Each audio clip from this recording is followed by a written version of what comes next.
비브리오 폐혈증 사망자가 올해 도내에서 처음으로 발생했습니다. 무더위는 꺾였지만 여전히 수온이 높아 어패류 섭취에 주의가 필요합니다. 2023 세계 잼버리 이후 새만금의 항구적인 대규모 야영장이 조성됩니다. 새만금 개발을 앞당기기 위한 노력이 구체화되고 있습니다. 농식품 소비 트렌드가 급변하고 있습니다. 흰 쌀밥 대신 슈퍼 곡물이 뜨고 실속과 간편을 추구하는 경향이 두드러지고 있습니다. 여러분 안녕하십니까? 전북권 뉴스입니다. 비브리오균에 감염된 환자가 사망했습니다. 올 들어 도내 첫 사례인데요. 주꾸미를 날 것으로 먹은 게 원인으로 파악됩니다.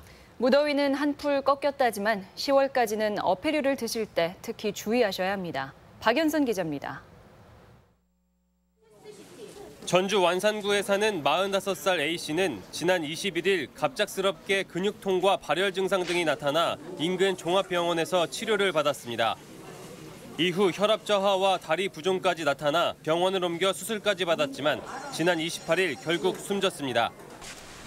A씨의 사망 원인은 비브리오 폐혈증. 증상이 나타나기 이틀 전 주꾸미를 날 것으로 먹은 것이 화근이었습니다. 평소 비형관임을 가지고 계시던 분이 지인이 잡아온 쭈꾸미를 날로 드셔서 다리 부종, 발열, 오한, 결합 등의 증상으로 사망한. 비브리오 폐혈증은 휴가철인 7, 8월에 집중되는 것으로 알려졌지만 실제로는 5월에 시작돼 8, 9월에 많이 발생하고 10월이 지나야 안심할 수 있습니다. 지구온난화로 최근 서해의 수온은 26도에서 27도 안팎, 18도 이상의 수온에서 번식하는 비브리오의 생육이 왕성할 수밖에 없습니다. 전문가들은 날씨는 선선해졌지만 비브리오 감염의 위험이 여전한 만큼 어패류를 반드시 익혀 먹을 것을 주문합니다. 비브리오 폐혈증은 수온이 올라가는 8, 9월에 집중됩니다. 간 질환자, 알코올 중독자 등 고위험군은 어패류를 반드시 익혀서 드셔야 합니다. 국립수산과학원은 10월 말까지는 서해 수온이 20도 이상을 기록할 것으로 보고 있어 어패류를 섭취하거나 늦은 휴가로 바닷가를 찾을 경우 각별한 주의가 요구됩니다. MBC 뉴스 박연선입니다. 새만금을 농생명과 관광 레저로 용지를 나눠 개발하는 방안이 추진됩니다. 세계 잼버리 성공 교체를 뒷받침하면서 새만금 조기 개발도 기대됩니다. 박찬익 기자가 보도합니다. 지난 16일 세계 잼버리 유치 성공 이후 보름 만에 송화진 도지사가 기자간담회를 가졌습니다. 송 지사는 세계 잼버리가 끝나더라도 새만금에 국제 스카우트 센터를 설립해 세계 최대의 야영장으로 조성하겠다고 밝혔습니다. 장비 없이도 야영을 마음껏 체험할 수 있는 상시 야영장으로 만들겠다는 것입니다. 우리 국내뿐만 아니라 전 세계인들이 그 새만금이라는 데를 가면 하시라도 야영을 편안하게 할 수 있다. 또한 2023년 세계 잼버리 전까지 한국 잼버리나 아태 잼버리 등을 유치해 인프라 조성을 착실히 준비해 나갈 계획이라고 말했습니다. 이를 위한 새만금 내부 개발은 투트랙으로 추진될 전망입니다. 지금처럼 농생명 용지는 농어촌 공사가 맞대 잼버리가 열리는 관광 레저 용지 등 나머지는 별도의 공사를 설립해 개발하겠다는 것입니다. 송 지사는 이런 내용으로 국토부와 최근 의견이 모아졌다고 전했습니다. 정부는 이에 화답하듯 내년도 새만금 SOC 예산을 2배 가까이 늘렸습니다. 이제는 가칭 새만금 개발 공사만 서두르면 되는데 이에 필요한 새만금 특별법 개정과 별도로 잼버리 특별법도 추진됩니다. 여수 엑스포나 이런 특별법들이 또 다 많이 있으니까 그런 것들 보면서 좀 누락이 안 되도록. 송 지사는 세계 잼버리가 국가 브랜드 가치 상승 등 수조 원의 경제적 효과를 가져다줄 대회라며 지금의 전북목 찾기를 뛰어넘어 전북의 자존감을 회복하는 계기가 될 것이라고 강조했습니다. MBC 뉴스 박찬익입니다. 홍준표 자유한국당 대표는 오늘 전라북도를 찾아 정부가 퍼주기식 복지 예산을 편성해 국가 성장 동력이나 사회 간접시설 SOC 투자를 하지 못하고 나중에 남는 것도 없을 것이라고 주장했습니다. 새만금 사업에 대해서는 현재의 방식으로는 50년이 지나도 개발이 안 된다며 홍콩처럼 민간 투자 개발 방식이 필요하다고 밝혔습니다. 최근 몇 년 새 농식품 소비 성향이 급변하고 있습니다.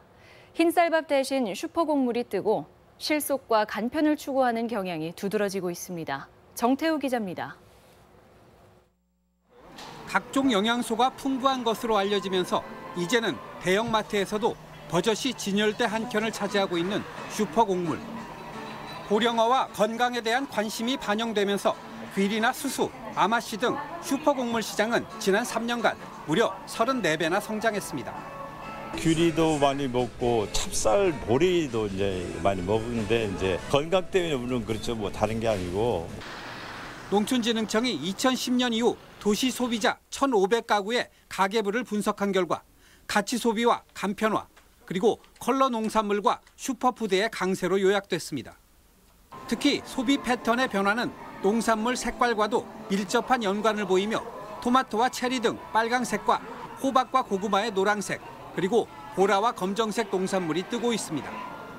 농산물의 색깔은 농산물이 가진 영양 성분의 화학 반응으로 결정되는 만큼 빨강 색깔 선호는 노화 방지와 면역력 강화 효과가 있는 리코펜에 대한 관심으로 풀이할 수 있습니다. 팔로 역시 크게 변화해 온라인 농산물 시장이 연간 30%씩 성장하고 있는데 40대 이하의 아이가 있는 3인 가구로 월 소득 400만 원대 소비자가 주도했습니다. 농산물은 생산이 곧 소비로 직결된다는 고정관념이 더 이상 통용되지 않는다는 점을 시사하는 것으로 결국 생산자의 의식 변화가 시급하다는 것을 보여주고 있습니다. 우리 농업인들은 어떤 품목들을 또 어떻게 재배해야 되지만이 우리 소비자들이 좋아할 뿐만 아니라 또 수입하는 이런 농산물과의 경쟁에서도 이길 수 있는가를. 농촌진흥청은 구매 데이터 분석을 통한 농식품 소비 트렌드 정보를 생산과 유통뿐만 아니라 연구 개발과 시범 사업 발굴에도 활용할 방침입니다. MBC 뉴스 정태호입니다.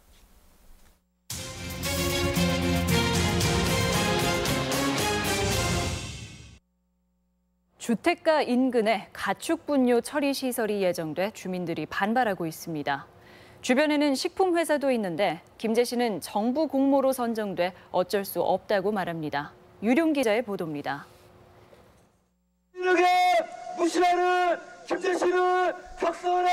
김제시 오정동 주민들이 머리띠를 두르고 시청 앞 광장에 모였습니다. 김제 전역에서 돼지 2만 마리의 돈분을 끌어와 처리하는 시설이 집 주변에 들어선다는 소식에 만사를 팽개치고 나온 겁니다. 악취 및 해충으로 인한 심각한 생활 환경을 침해당하고 있다.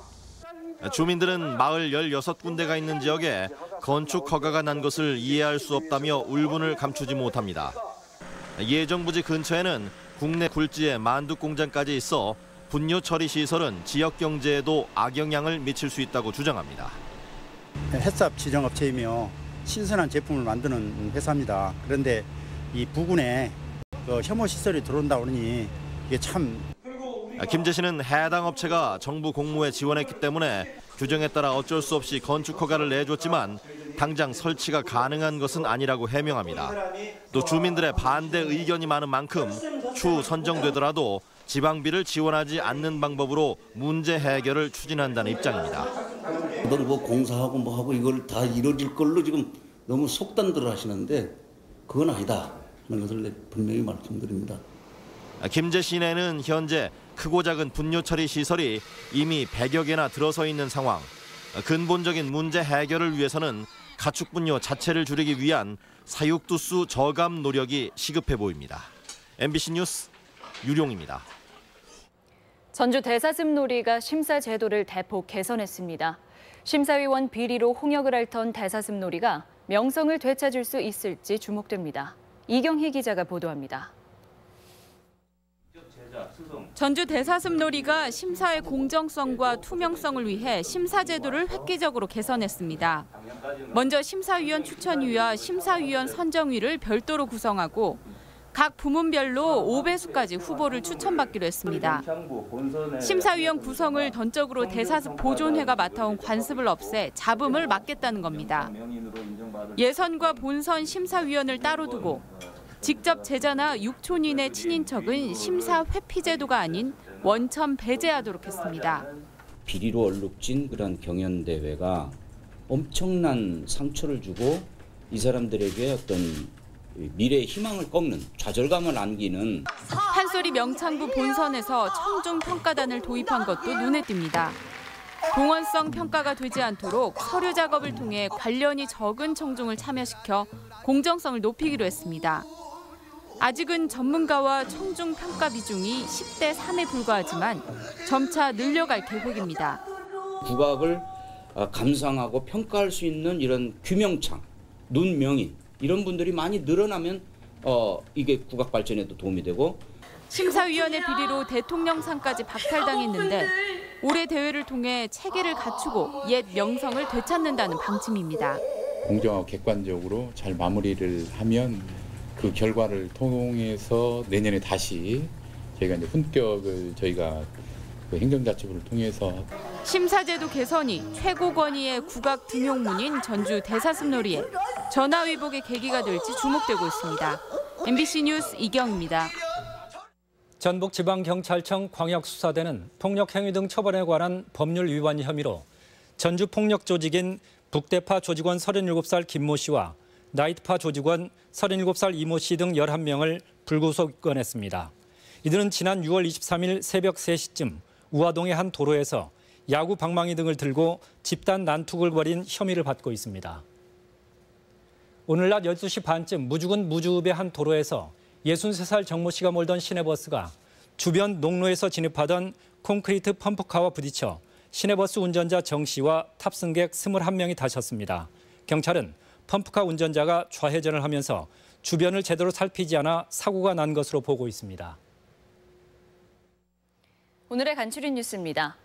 환경부는 고창 갯벌과 적벽강, 운공습지 등 12개 지질명소로 이뤄진 전북 서해안권 지질공원을 국가지질공원으로 정식 인증했다고 밝혔습니다. 국가지질공원은 지구과학적으로 매우 중요하고 경관적 가치가 높은 지질 자원으로서 현재 강원 고생대와 제주도 등 8곳이 지정돼 있습니다. 전주시는 정부의 8.2 부동산 대책에서 제외된 지방도시에 투기가 몰릴 수 있다는 우려에 따라 불법 중개 행위를 집중 단속하기로 했습니다.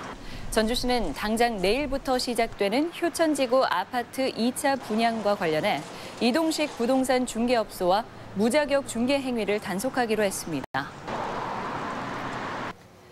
익산이 백제의 수도임을 증명하는 기와가 발굴돼 학계의 주목을 받고 있습니다. 원광대학교 마한 백제문화연구소는 최근 익산시 금마면 익산 토성 발굴 조사 과정에서 수도를 지칭하는 수부라고 적힌 기와가 발굴돼 익산이 백제 무왕대 수도였음을 확인할 수 있었다고 밝혔습니다. 전라북도는 도내 각 시군에서 콜버스, 행복버스, 마을 택시, 복지 택시 등으로 다양하게 불리던 수요 응답형 교통 서비스를 행복콜로 명칭을 통일하기로 했습니다. 통합 명칭인 행복콜은 도민 대상 공모를 통해 전문가 등의 심사에서 최종 선정됐습니다. 간추린 뉴스였습니다. 인류 무형유산을 영상으로 즐길 수 있는 2017 국제무형유산 영상축제가 개막했습니다. 놀이하는 인간, 문화를 만들다라는 주제로 오늘부터 나흘간 국립무형유산원에서 열리는 축제에는 태평류 보유자 고 강선영의 삶과 예술 세계를 다룬 영화 초원 등 15개국 30여 편의 영화가 상영됩니다. 또 남사당 놀이와 비보이가 어우러진 개막 공연 등 무형유산의 진수를 맛볼 수 있는 다양한 공연이 펼쳐집니다. 제12회 전라북도 과학축전이 내일 도청에서 개막해 사흘간 열립니다. 올해 과학축전은 최근에 주목받고 있는 4차 산업혁명을 중심으로 인공지능과 가상 증강현실, 로봇 등을 체험할 수 있는 주제관을 비롯해 다양한 체험관이 마련됩니다. 특히 이번 축제에는 120여 곳의 학교와 연구소, 대학이 참여해 다양한 과학기술 프로그램을 제공합니다. 원세훈 전 국정원장의 유죄 판결과 관련해 시민사회가 환영 의사를 나타냈습니다.